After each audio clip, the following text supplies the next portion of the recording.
I saw a quarter from UPS this morning, but the company did reiterate full-year guidance, unlike its rival FedEx. We spoke to UPS CFO Brian Newman, who said the company has been working on new plans for the past couple of years. Take a listen.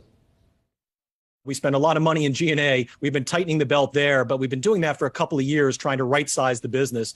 Carol introduced a better, not bigger strategy to the company, and what that really is, optimize the volume that comes into the system so it's more profitable, and then take the cost down. So we have been certainly right-sizing the business over the last couple of years, but no, we're not closing sorting facilities right now. We have the ability to take our variable to semi-variable costs down should the case arise.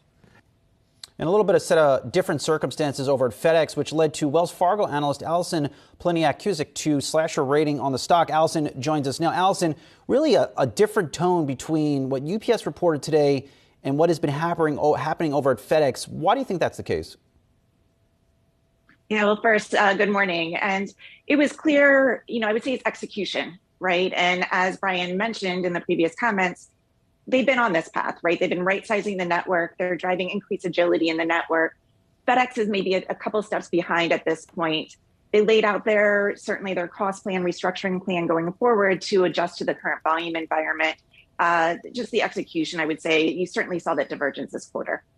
There's a differing strategy in terms of where these businesses are investing in, and perhaps one of those operational expenses that could change in the future for FedEx might be in even the employee classification. Do you think that there's going to be some successful push for unionization among the employee base at FedEx? Well, if you're looking to the ground, right, it's an outsourced objective. Potentially, I wouldn't comment on the union piece of that. Obviously, UPS is unionized drivers at this point.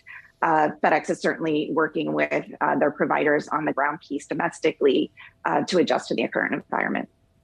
When might the FedEx investment thesis become just a little more stable? I think what they reported a couple weeks ago really shocked a lot of investors. When does that start to turn in the other way?